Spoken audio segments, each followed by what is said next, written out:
नमस्कार दोस्तों, स्वागत है आप सभी का आपके अपने इस YouTube चैनल ऑनलाइन स्टडी में डीके में। और यहाँ पर करंट अफेयर्स की हमारी सीरीज चल रही है। उसी सीरीज में हम अगला पार्ट लेकर आए हैं जो कि होगा 2 अगस्त से लेकर 6 अगस्त तक के जो भी करंट अफेयर्स के क्वेश्चन बनते हैं, जो सभी महत्वपूर्ण घटनाक्रम पर आधारित होने वाले हैं, वो सारे प्रश्न यहाँ पर इस वीडियो में हम देखने वाले हैं।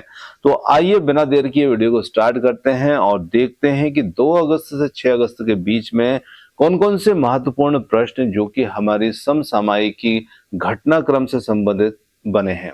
तो चलिए स्टार्ट करते हैं और स्टार्ट करते हैं सबसे पहले यहाँ पर 2 अगस्त के क्वेश्चनों को देखते हैं। तो यहाँ पर फर्स्ट क्वेश्चन आता है, किस देश की त्वरित भुगतान प्रणाली फुवारा को वास्तविक समय के सीमा पार हस्तांतरण के लिए भारत के यूपीआई के साथ में एकीकृत किया गया है। तो यहाँ पर कौन से देश की जो भुगतान प्रणाली फवारा को वास्तविक समय सीमा पर के लिए, तो वो देश यहाँ पर रहेगा मालदीव। जी हाँ, अब इससे संबंधित कुछ फैक्ट भी यहाँ पर हम देखेंगे कि क्या इस एकीकरण से भारत और मालदीव के बीच में जो पर्यटक और प्रवासी कम लागत पर सीधे अपने बैंक खातों से पैसे जो यहाँ पर ट्रांसफर कर सकते हैं। तो यहाँ पर मालदीव जो रहेगा इसके लिए उत्तर रहेगा। आगे प्रश्न अगला लेते हैं, भारत ने किस देश को हराकर राष्ट्रमंडल टेबल टेनिस जो चैंपियनशिप 2026 है उसमें पुरुष टीम का खिताब यहाँ पर जीता है। तो भारत ने कौन से देश को यहाँ पर हराया है? यहाँ पर हराया है मलेशिया को। जी हाँ, तो भारतीय टीम की जो अगुवाई की है यहाँ पर अनुभवी खिलाड़ी अचंत शरत कमल और जी साथियान ने यहाँ पर की है। आगे लेते हैं अगला प्रश्न। अगला प्रश्न आता है, पिथोरा पेंटिंग जिसे हाल ही में भौगोलिक संकेत यानी कि जीआई टैग मिला है और मुख्य रूप से ये किस भारतीय राज्य से यहाँ पर संबंधित है? तो यहाँ पर आपको ध्यान रखना है, पिथोरा पेंटिंग जो है ये कौन से भारतीय राज्य से संबंधित है?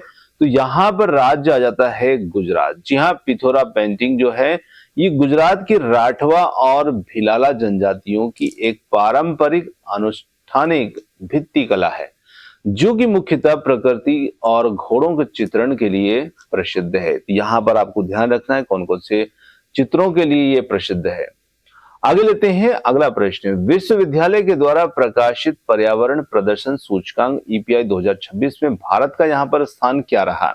तो यहाँ पर बात की जाए भारत के स्थान की, तो यहाँ पर 176वां यहाँ पर भारत का स्थान रहा। जी हाँ, ईपीआई रिपोर्ट येल और कोलंबिया विश्वविद्यालय के द्वारा जारी की जाती है, ये ध्यान रखें, जो 180 देशों को जलवायु परिवर्तन, पारिस्थितिक तंत्र की जीवन शक्ति और पर्यावरण स्वास्थ्य के आधार पर आंकती है। तो यहाँ पर भारत को जो स्थान मिला है वो मिला है 176वां स्थान। अगला हमारा प्रश्न लेते हैं, राष्ट्रमंडल भारोत्तोलन चैंपियनशिप 2026 में पुरुषों की जो 110 किलोग्राम स्पर्धा हुई, इसमें किस भारतीय भारोत्तोलक ने रजत पदक यहाँ पर जीता है? यहाँ पर भारोत्तोलक के रूप में जो रजत पदक जीतने वाले हैं वो है यहाँ पर लवप्रीत सिंह। जी हाँ, लवप्रीत सिंह ने कुल 355 किलोग्राम उठाकर यह पदक जो है ये हासिल किया है। तो यहाँ पर महत्वपूर्ण फैक्ट भी हमारे लिए जानना जरूरी है। अगला प्रश्न लेते हैं, हाल ही में किस केंद्र शासित प्रदेश ने 23 ऐतिहासिक स्थलों को संरक्षित स्मारक घोषित किया है? तो यहाँ पर वो केंद्र शासित प्रदेश यहाँ पर रहेगा लद्दाख। जी हाँ, बात करें लद्दाख की, तो लद्दाख ने टिंगमोसगैंग किला जो है वो 15वीं शताब्दी में लद्दाख के राजा ग्रेक्स पाबुम के द्वारा बनवाया गया था और ये लद्दाख की एक ऐतिहासिक राजधानी के रूप में यहाँ पर कार्य करता था। आगे अगला प्रश्न आता है, भारत में फ्लोटिंग सौर ऊर्जा परियोजनाओं को बढ़ावा देने के लिए केंद्रीय मंत्रिमंडल के द्वारा किस योजना को मंजूरी यहां पर दी गई है? तो देखिए, फ्लोटिंग सौर ऊर्जा परियोजना यानी कि तैरती हुई जो सौर ऊर्जा परियोजना है उसको बढ़ावा देने के लिए यहां पर केंद्रीय मंत्रिमंडल द्वारा किस योजना को मंजूरी दी गई? तो यहाँ पर योजना रहेगी पीएम सूर्य सरोवर योजना, और इसका जो नाम है, नाम में ही योजना का नाम जो है छुपा हुआ है। तो देखिए, सूर्य से सोलर बनता है और सरोवर मतलब कि तालाब, झील वगैरह जहां भी होती हैं इन पर तैरते हुए रूप में सोलर प्लेट लगाकर ऊर्जा उत्पन्न करना ही इस योजना का उद्देश्य है। तो इस योजना का उद्देश्य भूमि अधिग्रहण की आवश्यकता को कम करने के लिए जलाशयों और बांधों के ऊपर जो सौर पैनल होंगे उन्हें स्थापित करने से ही इसका उद्देश्य है। अगला प्रश्न आता है यहाँ पर 84 करोड़ के परिव्यय के साथ स्वीकृत राष्ट्रीय अपतटीय खनिज अन्वेषण योजना का नाम क्या है? तो यहां पर योजना का जो नाम है वो यहां पर रहेगा अपतटीय खनिज अन्वेषण योजना का नाम समुद्र मंथन। और ये योजना जो है ये भारत के विशेष आर्थिक क्षेत्र में पॉलीमेटलिक नोड्यूल्स, दुर्लभ पृथ्वी तत्वों और गहरे समुद्र के खनिजों की खोज पर यहां पर केंद्रित रहेगा।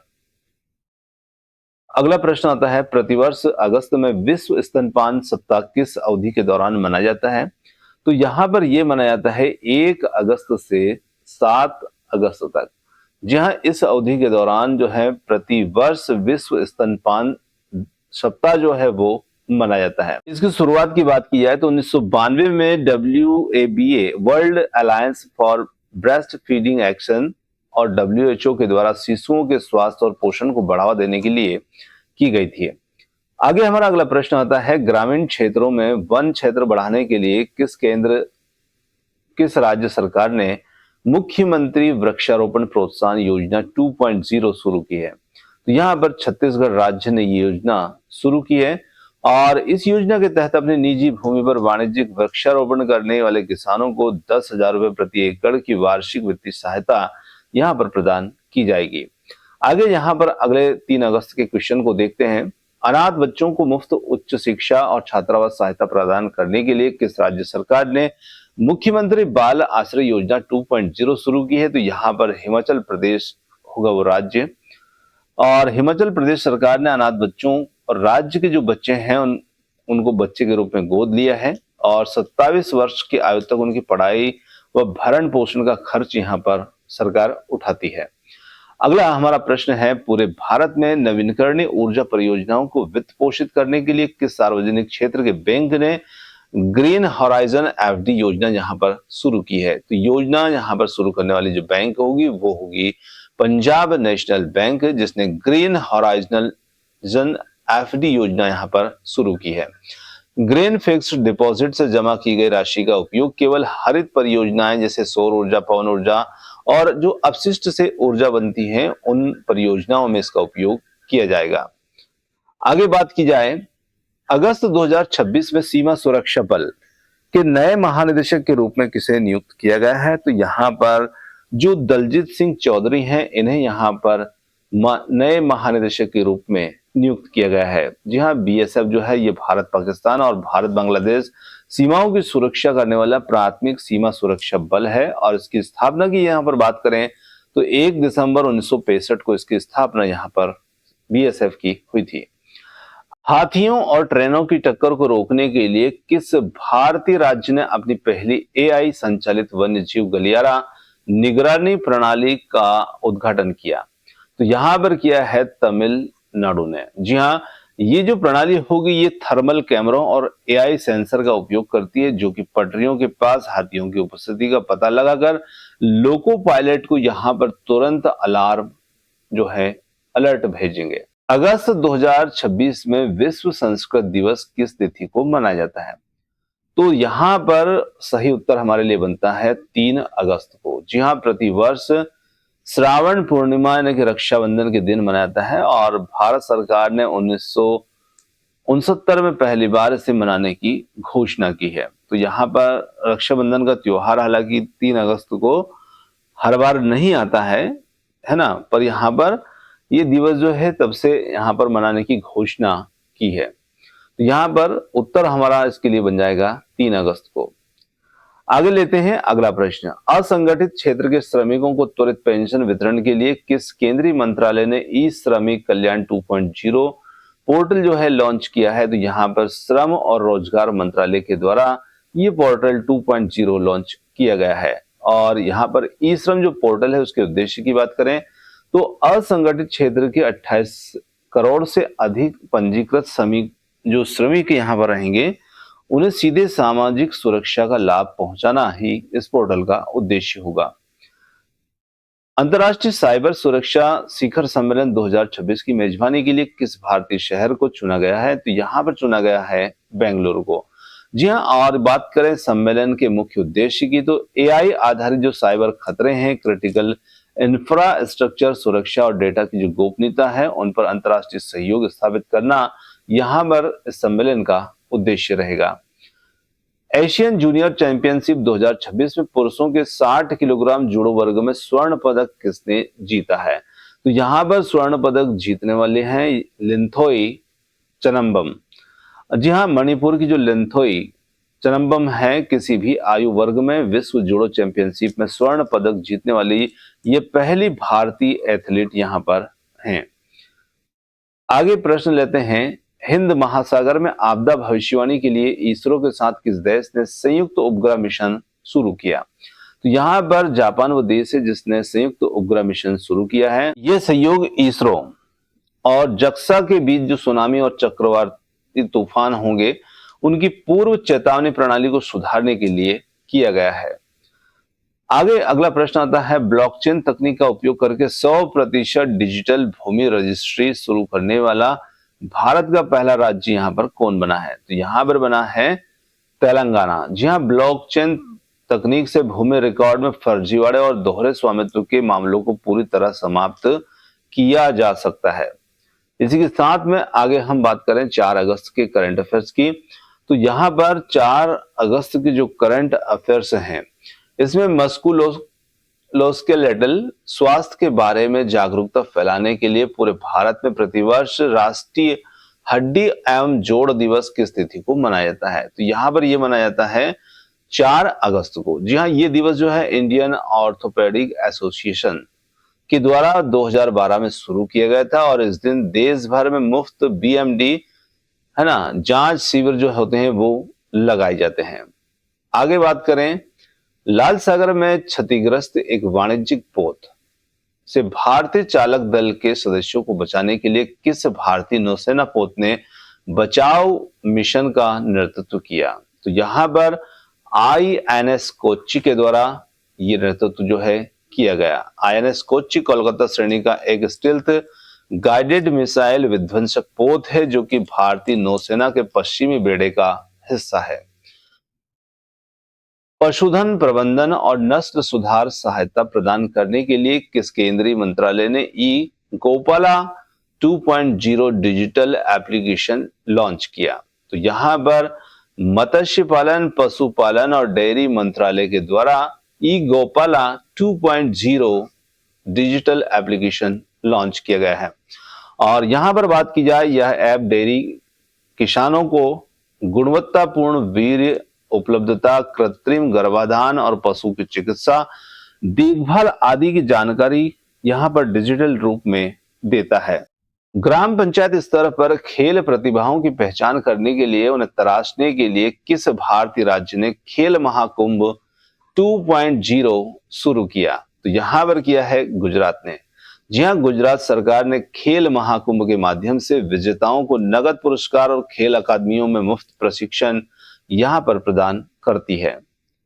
जुलाई अगस्त 2026 के S&P global India services PMI report के अनुसार भारत के सेवा क्षेत्र की वृद्धि के सूचकांक स्कोर पर पहुंची है। तो भारत के सेवा क्षेत्र की जो वृद्धि होगी वो पहुंच चुकी है 60.3 पर, और जो 50 से ऊपर का PMI स्कोर जो होता है वो ग्रोथ को दिखाता है, जबकि 50 से नीचे का जो स्कोर होता है वो यहाँ पर संकुचन को दर्शाता है। विरासत और आध्यात्मिक पर्यटन को बढ़ावा देने के लिए किस भारतीय राज्य के पर्यटन विभाग ने सूफी ट्रेल सर्किट शुरू किया है? तो यहाँ पर किया है पंजाब ने।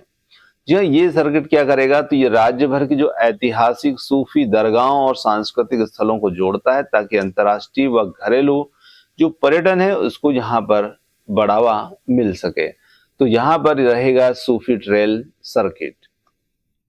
आगे लेते हैं, अगस्त 2026 में नए पुनर्गठित राष्ट्रीय वित्तीय रिपोर्टिंग प्राधिकरण के अध्यक्ष के रूप में किसे नियुक्त किया गया?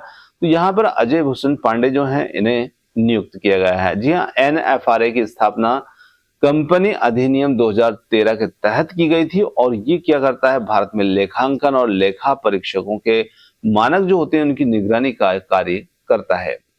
कि सार्वजनिक क्षेत्र के उद्यम को सर्वश्रेष्ठ हरित ऊर्जा पीएसयू पुरस्कार 2026 से सम्मानित किया गया। तो यहाँ पर किया गया है एनएचपीसी लिमिटेड को। जी हाँ, एनएचपीसी जो है ये भारत की सबसे बड़ी जल विद्युत विकास संस्था है जिसकी स्थापना वर्ष 1975 में हुई थी।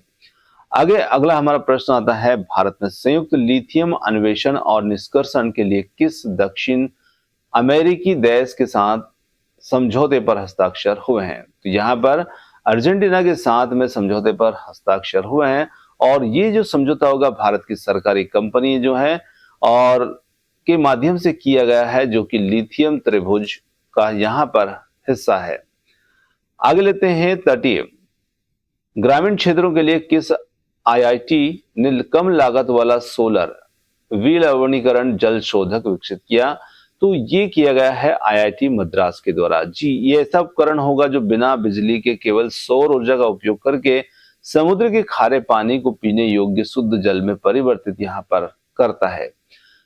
आगे हम देखते हैं 5 अगस्त के प्रश्न को और 5 अगस्त के प्रश्न देखें तो इसमें पहला प्रश्न हमारा निकल के आता है, क्षेत्रीय व्यापार संबंधों को मजबूत करने के उद्देश्य से आयोजित आसियान भारत व्यवसाय और निवेश शिखर सम्मेलन की मेजबानी किस भारतीय शहर ने की?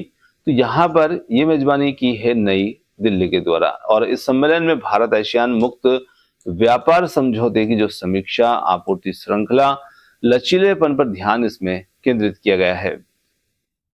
सभी जिला भूमि सर्वेक्षण कार्यालयों में ड्रोन तकनीक को एकीकृत करने वाला भारत का पहला राज्य कौन सा बना है? तो यहाँ पर बना है मध्य प्रदेश और ये पहल जो है ये स्वामित्व योजना का हिस्सा है जिसके तहत ग्रामीण क्षेत्रों के भूमि संपत्तियों का सटीक डिजिटल नक्शा जो है वो तैयार किया जाता है। वर्ल्ड एथलेटिक्स कॉन्टिनेंटल टूर 2026 में पुरुषों की भाला फेंक जो स्पर्धा हुई उसमें स्वर्ण पदक किसने जीता? तो यहाँ पर जीतने वाले हैं नीरज चोपड़ा और नीरज चोपड़ा जो कि ओलंपिक, विश्व चैंपियनशिप, एशियाई खेल और डायमंड लीग का खिताब जीतने वाले भारत के एकमात्र एथलीट हैं। 50 लाख ग्रामीण महिलाओं को लक्षित करते हुए किस केंद्रीय मंत्रालय ने नारी शक्ति डिजिटल साक्षरता कार्यक्रम शुरू किया? तो इलेक्ट्रॉनिक्स और सूचना प्रौद्योगिकी मंत्रालय के द्वारा ये कार्यक्रम शुरू किया गया है और कार्यक्रम का जो उद्देश्य होगा वो ग्रामीण महिलाओं को डिजिटल और वित्तीय लेन देन की ऑनलाइन सुरक्षा, ई गवर्नेंस सेवाओं के उपयोग में सक्षम बनाना यहाँ पर इसका उद्देश्य रहेगा। भारत में सर्वोच्च वार्षिक ग्रीन हाइड्रोजन का उत्पादन दक्षता रेटिंग के सार्वजनिक क्षेत्र के उद्यम ने हासिल की है? तो इस प्रश्न के लिए सही उत्तर होगा एनटीपीसी लिमिटेड। एनटीपीसी का जो लक्ष्य है वो हरित हाइड्रोजन मिशन के तहत 2030 तक 5 लाख टन ग्रीन हाइड्रोजन प्रति वर्ष उत्पादित करना इसका उद्देश्य है। स्वदेशी आंदोलन की याद में भारत में प्रतिवर्ष राष्ट्रीय हथकरघा दिवस की स्थिति को मनाया जाता है। तो ये मनाया जाता है 7 अगस्त को और पहला राष्ट्रीय हथकरघा दिवस जो है 7 अगस्त 2015 को प्रधानमंत्री नरेंद्र मोदी के द्वारा चेन्नई में शुरू किया गया था। किस भारतीय राज्य सरकार ने सभी प्राथमिक विद्यालयों में बायोमेट्रिक उपस्थिति को अनिवार्य किया है? यहाँ पर बिहार राज्य ने यहाँ पर बायोमेट्रिक उपस्थिति अनिवार्य की है और इस कदम का उद्देश्य जो शिक्षकों के नियमित उपस्थिति सुनिश्चित करना है, फर्जी छात्रों के नामांकन को रोककर मध्याह्न योजना जो होगी उसमें पारदर्शिता लाना है। अगस्त 2026 में एशियाई विकास बैंक के अर्थशास्त्री के रूप में किसे नियुक्त किया गया? तो अल्बर्ट पार्क को यहाँ पर नियुक्त किया गया है। एडीबी का मुख्यालय मनीला फिलीपींस में है और इसमें 68 सदस्य देश जो हैं वो यहाँ पर शामिल हैं। किस भारतीय अंतरिक्ष स्टार्टअप ने अंतरिक्ष में भारत के पहले 3D प्रिंटेड तरल रॉकेट इंजन का सफल परीक्षण किया है? तो यहाँ पर सफल परीक्षण किया है अग्निकुल कॉस्मोस के द्वारा। अग्निबाण सॉर्टेड में प्रयुक्त अग्निलेट इंजन विश्व का पहला 100% single piece 3D printed engine है जो कि पूरी तरह भारत में बना है। 2026 में इक्विटी डेरिवेटिव व्यापार मात्रा के मामले में वैश्विक स्तर पर भारत का जो स्टॉक एक्सचेंज है एनएससी इसका क्या स्थान है?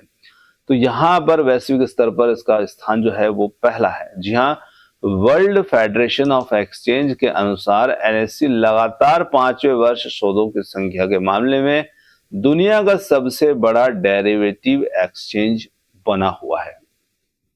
आगे हम देखते हैं 6 अगस्त के प्रश्नों को। प्रतिवर्ष 6 अगस्त को दुनिया भर में हिरोशिमा दिवस किस ऐतिहासिक घटना की याद में मनाया जाता है? तो यहाँ पर 6 अगस्त को 1945 में हिरोशिमा पर जो परमाणु बमबारी हुई थी, उसकी याद में, उस घटना की याद में यह दिवस मनाया जाता है। और यहाँ पर बात करें, द्वितीय विश्व युद्ध के दौरान अमेरिका के द्वारा गिराए गए इस परमाणु बम का नाम, कोड नाम जो था, लिटिल बॉय था। छोटे किसानों को 100% सब्सिडी वाले सोलर पंप कनेक्शन प्रदान करने के लिए किस भारतीय राज्य ने किसान सूर्य घर योजना जो है शुरू की है? तो यहाँ पर राजस्थान सरकार के द्वारा ये योजना शुरू की गई है और इस योजना के द्वारा राज्य के जो शुष्क और अर्ध शुष्क क्षेत्र होंगे, जहां पर डीजल चलित पंपों पर किसानों की निर्भरता को समाप्त करने के लिए, बिजली बिल को शून्य करने के लिए है। आगे देखें तो अगस्त 2026 में भारतीय दूरसंचार नियामक प्राधिकरण के नए अध्यक्ष के रूप में किसे नियुक्त किया गया? तो यहां पर अनिल कुमार लाहोटी। जी हाँ, अनिल कुमार लाहोटी रेलवे बोर्ड के पूर्व अध्यक्ष और सीईओ रह चुके हैं और ट्राई की स्थापना 1997 में ट्राई के अधिनियम के तहत की गई है। अगस्त 2026 में कौन सा देश आधिकारिक तौर पर एशियन इंफ्रास्ट्रक्चर इन्वेस्टमेंट बैंक का नया सदस्य बना है? तो यहां पर बात की जाए उस देश की, तो वो होगा अल्जीरिया। जी हाँ, AIIB का मुख्यालय बीजिंग चीन में है और भारत इस बहुपक्षीय विकास बैंक का दूसरा सबसे बड़ा शेयरधारक है। पूरे भारत में 7 अगस्त को मनाए जाने वाले राष्ट्रीय हथकरघा दिवस 2026 का राष्ट्रीय विषय, यहाँ राष्ट्रीय थीम क्या होगा? तो इसका यहाँ पर राष्ट्रीय थीम रहेगा टिकाऊ फैशन और महिला सशक्तिकरण के लिए हथकरघा। और भारत में हथकरघा क्षेत्र जो है कृषि के बाद रोजगार प्रदान करने वाला दूसरा सबसे बड़ा क्षेत्र है, जिसमें 70% से अधिक महिलाएं जो हैं वो बुनकर हैं। किस केंद्रीय मंत्रालय के द्वारा नागपुर गति शक्ति मल्टी मॉडल लॉजिस्टिक्स पार्क का उद्घाटन यहां पर किया गया है? तो ये किया गया है सड़क परिवहन और राजमार्ग मंत्रालय के द्वारा और ये पार्क रेल, सड़क, हवाई परिवहन को एक स्थान पर एकीकृत करता है ताकि माल ढुलाई की लागत को यहाँ पर कम किया जा सके। सख्त कारावास की शर्तों के साथ किस भारतीय राज्य ने परीक्षा लीक रोकथाम विधेयक 2026 पारित किया? यहाँ पर ये किया है झारखंड के द्वारा और इस कानून के तहत अनुचित साधनों के प्रयोग और पेपर लीक मामलों में 10 वर्ष तक की जेल और 1 करोड़ तक के जुर्माने का प्रावधान इसमें रहेगा। डायमंड लीग मीटिंग 2026 में महिलाओं की 400 मीटर की बाधा दौड़ में स्वर्ण पदक किसने जीता? तो यहाँ पर ये जीता है फेमके बॉल के द्वारा और फेमके बॉल नीदरलैंड की स्टार एथलीट हैं, जिन्होंने 400 मीटर बाधा दौड़ में कई राष्ट्रीय व यूरोपीय रिकॉर्ड जो हैं बनाए हैं। अगला हमारा प्रश्न आता है, तत्काल ऑनलाइन स्वीकृति के साथ किस सार्वजनिक क्षेत्र के बैंक ने विद्या लक्ष्मी डिजिटल शिक्षा ऋण योजना शुरू की है? तो ये की है केनरा बैंक के द्वारा। जी हाँ, विद्या लक्ष्मी पोर्टल जो है शिक्षा मंत्रालय और वित्त मंत्रालय के द्वारा प्रबंधित किया जाता है ताकि छात्रों को बिना किसी जमानत के ऋण यहाँ पर मिल सके। किस द्वीप देश ने भारत के साथ रक्षा सहयोग समझौते पर हस्ताक्षर किए हैं?